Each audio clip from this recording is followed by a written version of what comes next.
Welcome to The Kick, your expert-led podcast helping you explore and learn everything about getting pregnant, pregnancy, birth and becoming a parent. On the podcast and our online pregnancy program, Grow My Baby, we share my experience of helping more than 4,000 babies to be born. And our experience of running a women's health clinic and parenting 4 boys. We're here to help everyone to feel empowered in pregnancy and birth with real-life practical information. Well, welcome everyone. I'm Brigid Maloney. And I'm obstetrician Dr. Patrick Maloney. And this is kind of like a follow-up Q&A. We've got a backlog. And we had so many. We had so many. Which is brilliant. Yeah. So we're back again. Yeah, and it's because we had our little break over Christmas, which was really lovely to have that break and very much needed. We put the podcast on pause a little bit and we had a backlog of episodes that we had previously recorded. So, that's why we had a little bit of a break. But here we are. We're back and we're going to get stuck straight into some great questions, Pat. Perfect. Let's go. Let's go. Hi, Pat and Brigid. My name is Ali. I'm currently 32 weeks pregnant with my first baby. I have really been enjoying and appreciating your podcast as a great resource, so thanks so much. My question is about cesareans and placenta position. At my 20-week scan, we found out that my placenta is anterior and low-lying. At that point in time, it was too low for me to deliver vaginally, so I'm booked in to go back at 36 weeks where they will check where it is to see if I can deliver vaginally or otherwise will need a cesarean. I'm not too concerned about the prospect of needing a cesarean. Having said that, I am interested in the fact that from what it sounds to me and my understanding, if my placenta is on top and down low, does that mean that it's covering the part where they would usually make the incision to get the baby out? And I'm basically wondering how that works when the placenta is covering where you want to make the incision and what that means for the procedure. Thanks so much. Terrific question. Fantastic. I think it's about 3 weeks since she put this in, so you might have hit your 36-week mark. Well, hopefully the follow-up scan showed that there was some room between the placenta and the cervix and there's no real issue and she might be able to have the baby vaginally, which, if it's a preference, fantastic. Otherwise, if a section's planned, then we've got some thinking to do. When the placenta is not only previous, so down near the cervix or covering the cervix, but comes up the front, then yes, it can get it can be the first thing you see when you open the uterus. And there are a couple of different ways to manage that. Let's assume for a moment that we think it's a relatively low risk situation. Then what we would do is make an ordinary side to side cesarean section cut on the skin. Go in, make an ordinary side-to-side cut on the uterus itself, and even if it means cutting through a little bit of the placenta to get to the baby, that is often a very doable thing to do. It's got to be quick. Cut through the placenta, there's bleeding, but in experienced hands with a good plan and good preoperative imaging, that can be done. Other times in more high-risk situations, such as, for example, if the placenta is at the front and low down and the woman has had a couple of previous cesarean sections, that's a high-risk situation for placenta accreta, where that placenta is abnormally stuck to the uterus over the top of the previous Caesar scars on the uterus.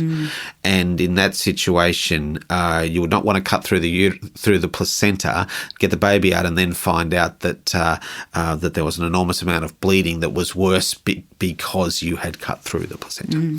And in that situation, we might do something called a classical cesarean section, which is to cut the uterus in the up and down way. So-called classical because it was how it was done in the early days of obstetric surgery. And that way you can get into the baby without disturbing the placenta and then take your time and have a good look at the placenta. And lastly, in the most high-risk situations, we would also make the cut on the skin up and down. Yeah, right. And that's about access, getting plenty of room. So we might make an up and down incision on the skin, like somebody having an old-fashioned bowel operation or something like that, and then an up and down incision on the uterus, and that's thankfully with quality ultrasounds don't get too many surprises with this. We know who is coming through our service with these issues, and we've got time to make a plan. Wow. And, how about healing if she ends up with a classical? Up and down on the uterus heals okay. There are some implications for future births.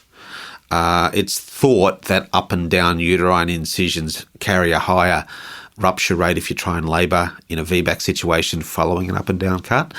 And so if you've had an up and down cut, standard advice would be to have future babies by caesarean section. If you've just got an up and down cut on the skin, but a sideways cut on the uterus done for another reason, like to get around a fibroid or something, that's different. It's the cut on the uterus. Yeah. Just the appearance, then people would be. Yeah, up and down skin cuts just take a bit longer to heal. They eventually heal very nicely, but you can't hide it cosmetically quite as nicely as you can a low down a Fannin steel incision. They're called the side to side ones. Say that again. It's called Fannin steel. I think the guy who first did it, and those side to side ones are can be quite low, hidden under the hair or under your knickers or under a bikini bottoms. You can make it low enough to make it quite cosmetically satisfactory. Good. Well, Ali, good luck with that. Hopefully, yes, you know by now whether your placenta's moved and you can make different decisions about whether you want to go forward with a vaginal birth or, whether your preference is a caesarean. So, but then you have choice. So if the placental position after that appointment is thought to be a problem, they won't just say Caesar it is. They'll take you through what type of Caesar, how is this going to work. And now you've got the sort of information so you can ask questions. There you go. You can ask all the right questions. That's part of what this podcast is about. Hi, my name is Julia. I am currently experiencing a miscarriage at about 5 to 6 weeks of pregnancy. It seems to be resolving on its own, and I'm going to get checked up later this week to see whether it's complete. And I want to put all my energy into trying again. And there's lots of different opinions on when you can do that. But I have been advised that it is safe to do so pretty much straight away, and you can track your ovulation and see when that happens before my next period. But I just wanted to know what success chance would I have, and do you have any other advice? Thanks so much. I put this on, Patty, because it's a question we get a lot. Sure. And, and it is such a anxious time for people because their much wanted pregnancy, they're like, okay, well, that didn't work. What next? Yes. So I just thought, let's put that in and help Julia out. Yeah. Good. So I think the answer to when should I try again is when you are physically and emotionally ready to try again. And for some people, that is straight away. And for other people, it's many months later. And part of the importance of giving good post-miscarriage care is that we don't want anybody who has it in their heart to have children to find the experience of pregnancy loss so traumatic that they never come back. So it's different for different people. If we look at what the science says technically about the best time, some people think it's a good idea to have one period so that you know when the new day 1 is, and then you can predict the new day 14 by counting forward. That's when you're likely to be at peak fertility. Try again, hopefully conceive again. And there is something to that, although that advice might date back to times when that was the only way of predicting the new cycle. If we think about it, ovulation comes before menstruation in the cycle. So you would after the pregnancy loss, you would ovulate first when the cycle kicks back in and menstruate second. So it's obviously possible to get pregnant off that ovulation before you've had an interval period. And I guess the only problem with that is it's a little hard to know exactly how pregnant you are because your dates won't work because you're coming off a miscarriage. But that can be sorted out with an early ultrasound. Yeah. Yeah. So a motivated person who wants to wait for ovulation symptoms and go for it, or use an ovulation predictor kit to identify ovulation the day before it happens and go for it. There's nothing really wrong with that if otherwise they're well and ready And emotionally ready. Yeah. Yeah. Just want people to be in a frame of mind where they can give their best emotional attention to the new pregnancy. Yeah. Well, good luck, Julia, and call back and tell us whether when you're pregnant and how that's going for you. Best of luck. Good luck. Rightio. Let's move on to this one, Patty. It's a doozy. Can I say doozy? Is that showing my age when I Doozy's say all right. doozy? Okay, Yeah, no, it's good. Here we go. Hi, Dr. Pat and Brigid. My name is Jess and I live in remote New South Wales with my husband and 11-month-old son. I've been listening to your podcast for a couple of years now and found it so helpful throughout my pregnancy and postpartum journey, so thank you so much. I have 2 questions for you. Firstly, during my first pregnancy, I became really unwell with appendicitis and had an open appendectomy at 15 weeks. I recovered well from this and otherwise had no other pregnancy complications or issues. However, at 34 weeks, I was diagnosed with threatened preterm labour and flown out to a tertiary hospital with my waters bloke, and I went into labour, resulting in a fairly normal vaginal delivery. My son needed 3 weeks in special care for feeding establishment, however, was fine. We aren't sure why I went into labour early. However, one obstetrician mentioned it might be because I had surgery during pregnancy. Do you think this could have been the cause? Secondly, I'm now 9 weeks pregnant and I'm still breastfeeding my son. I've read that you shouldn't breastfeed in pregnancy with a history of preterm labour. Obviously, I'm anxious I may have another preterm birth as it was quite scary and unprecedented. I'm interested to hear your thoughts. Thank you. Now, why I said it was a doozy is because it already is complex. Yeah. But the complexity that comes when you live in remote areas of Australia, like how she manages it, I do not know. It's terrific. She said she'd found the podcast useful, and how great is that somebody living in an isolated place in remote Australia can be finding podcasts useful. That's fantastic. So there's been some complexity there. Appendicitis can happen to anybody at any time. It's the peak incidence is in childhood, but it can happen to anybody. And from time to time we deal with it in pregnancy. Yeah, we did an episode on what else can happen in pregnancy that's not pregnancy related. So So the thing with appendicitis is that it's much more likely in pregnancy to need to be managed with an old-fashioned open approach rather than a telescope approach, because if you put the telescope in all but the earliest of pregnancies, you can't really see past the growing uterus over to where the appendix is located. So I am sceptical that episode of appendicitis at 15 weeks was responsible for the birth at 34 weeks. So I'm quite sceptical of that. I think that's fairly likely to be a coincidence. And we worry about non-obstetric surgery happening during pregnancy, that it could trigger a labour, but we're talking about then and there, not 20 weeks later. So I'm less worried about that. When it comes to this pregnancy, I think the data about breastfeeding in pregnancy is fairly weak. Lots of people are still breastfeeding a toddler like a comfort feed at night time when they're pregnant again. It's not that common that they're full-time breastfeeding, but sometimes. I think that I would be a little sceptical about whether that was totally relevant to this situation.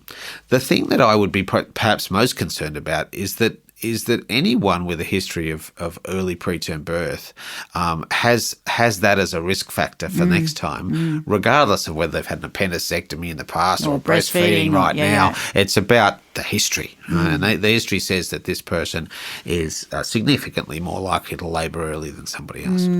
And so forgetting the breastfeeding and forgetting the history of appendicitis, I'd be saying, what are we going to do in this pregnancy to manage that if we live in an isolated place? So sometimes we take our chances, and other times we say, right, we're going to move to a centre with more capable health services early in the pregnancy, at least a few weeks before the problem happened in the previous pregnancy, and say, right, if I follow the same pattern and the same thing happens again, I'm somewhere more suitable. Yeah. And sometimes people have to manage that, move somewhere with family and friends, or get a motel room or something, and wait out that danger time. Long-term Airbnb, which, it would be just so complex. I'm imagining they're on a farm and, that you couldn't probably take your partner because he probably would need to be working on the farm or whatever. Yeah. Like it's a complex situation. It is complex and it is disruptive. And we deal with this a lot here in Ballarat for people who live in farming communities perhaps 2 or 3 hours away from Ballarat, not 10 hours away. And not an air flight. So, it's a problem for people, and it's a thing we have to plan for. In the overall scheme of things, people probably look back and go, it wasn't that bad. Yeah. But at the time, it's a problem. And it's hard because you just don't have that crystal ball. Like she could go and have a full-term pregnancy this time, and you think, oh, my God, I stayed in Sydney or whatever for 8 weeks. And could have been back in my local community having a baby in the local hospital. Yeah, that's right. And the expense. Yeah. Pat's going to Sydney soon and we're just booking something and going, steady on, Sydney. It's very expensive. Yeah. So that's, they're all things that have to be taken into consideration. But I think that, if you'd never had a baby as your first pregnancy, it's perfectly reasonable to think that pregnancy will go to term. If you've got a history of preterm delivery, it's a different calculation. All right, Jess, good luck with your decision making. I hope you end up having, a really delightful time in Sydney kicking up your heels, if that's what you choose to do. Waiting to have a baby. Yeah. All right, let's move on to the next caller. Hi, Dr. Pat and Brigid. This is Saskia speaking from Switzerland, actually. First of all, I would like to say I love your podcast. It has helped me so much with preparing for my pregnancy and also now during my pregnancy. I'm now 6 weeks pregnant, and I have some cramping sometimes. Sometimes it's on the right side, sometimes it's on the left side, and sometimes even in the middle, and it kind of feels like period cramps. And I know this could be signs for a miscarriage. However, I have no spotting, no bleeding, nothing, and it's now gone away as well again. And sometimes I have the ones on the side for a short period. And when I Google that, because of course I Google everything, I don't really get good advice on what it could be. So I was wondering if maybe you could give some information on that. And maybe it also helps other people that are in their first weeks of pregnancy and are also scared what this could mean, what these cramps are. Thank you so much. And I really enjoy your podcast. This is such a common issue. Like, you're looking for every single sign that's happening in your body because, you've got miscarriage on your mind. Yes. And also, maybe you've never been pregnant before and it's such a big deal. It's such a big deal. Yeah. So let's, firstly, I always knew it'd be big in Switzerland. I just had a feeling. I wonder what Saskia thought about the previous caller living in remote New South Wales. We've all got our challenges. It's different. So I think that cramping in early pregnancy is super common. It's usually not a miscarriage. In fact, it's fairly poorly predictive of miscarriage. If you look at even bleeding, back when I was a registrar doing nights in the emergency department at the Royal Women's, and people would come in with bleeding in early pregnancy all night, and we had our own little ultrasound machine there, and we would scan them and reassure them and send them on their way. And most of them were not miscarrying. They were having a little bleed. The early placenta is full of blood vessels. It's amazing they don't all bleed. And it was nice to be able to reassure people at 3 o'clock in the morning and send them home. Obviously, some were miscarrying and needed attention. The cramps are even less predictive than that. I guess you'd rather not have cramps than have them, but it's not a strong indicator of likely miscarriage. The reason why we go and get them checked out is to make sure that there's no ectopic, so that the pregnancy is in the uterus. Cramps from an ectopic would precede severe pain from an ectopic, which would precede dangerous outcomes from an ectopic. So we'd want to diagnose it early. And then we want to make sure that there's a fetal heartbeat and reassure that woman. And then if cramps continue, we might arrange to scan her again in another couple of weeks. And then cramps continue, maybe we have a look at a couple of weeks after that. And then obviously additional investigations if there's bleeding. But really these are about reassurance, an opportunity to exclude ectopic, a check of the urine to make sure the cramping is nothing to do with a UTI, because UTIs can affect a miscarriage risk, and then observe. Yeah. Panadol's fine. Wheat bag hot pack is okay, and we just wait until it passes, and then and they settle down. Is it a bit like the old-fashioned term that your mum might have told you if you had painful legs, Growing pains. they're growing pains? Yeah, I think that's what they are most of the time. People sometimes forget that when they're in the early phases of pregnancy, they've recently ovulated, and the corpus luteum that is sitting on one of their ovaries is big. It's pumping out progesterone to keep pregnancy going in those early stages, and that in itself can be painful. Then the uterus itself is growing. Other parts of our body would hurt if they swelled up, and I think that it's reasonable to think the uterus hurts a bit as it gets bigger. And all of those normal physiological reasons are happening, and only a couple of them are pathological reasons that need to be excluded. So, should everybody with cramping have an initial investigation? I think if it's significant enough, they should. Yeah. So if it's troubling them, then the nice thing to do is a ultrasound, confirm an intrauterine pregnancy, exclude ectopic, check the urine. Great. All right. And can they use things like heat packs? Yeah. Yeah. There's no impact on. No, a wheat bag hot pack is fine. Yeah. Good. All Feels right. nice on your skin, but doesn't really change the temperature on your insides. No, but it does. It does help with comfort. Absolutely. Like it feels like you're getting a nice warm hug, which is maybe what you need. Perfect. All right, Pat. Well, I think you've done an excellent job answering all those questions. Thanks. Yeah. And you're still sort of sitting and looking, peaky. No, Nice. not peaky. So I think fresh. I think that this is great. These speak pipes, great opportunity to hear how big we are in Switzerland, and how just to be able to hear from people and to give some recommendations and increased levels of education. I think it's brilliant. And see what people are worried about. Like there's lots of times we think, oh, well, this is the episode that I think people need to hear. And actually what happens when people put their questions in SpeakPipe, it tells us what the on-the-ground problems people are having. What they're experiencing, that's right. This does help us inform how we plan our episodes going forward. And we've got lots of things coming up. I'm very excited about some of the speakers that we've got lined up. So if you are getting something from our podcast and you've got somebody who you think would also get something from our podcast, please just share the link. It's a great way of getting some really informed pregnancy information out into a sphere, which is quite crowded and confusing for a lot of people. All right, everybody, have a great week. We'll be in your ears next week. Until then, keep growing those babies. Thank you for listening, everybody. All right, bye for now. Hey. Even though Dr. Pat is, a doctor, and we get lots of other doctors and other experts on our podcast, I just need to remind you that this podcast is for informational purposes only. We share lots of medical insights and experience, but everything we talk about is general in nature and may not apply to your specific situation. Please always consult with your own healthcare provider for your individual medical advice when you grow your baby.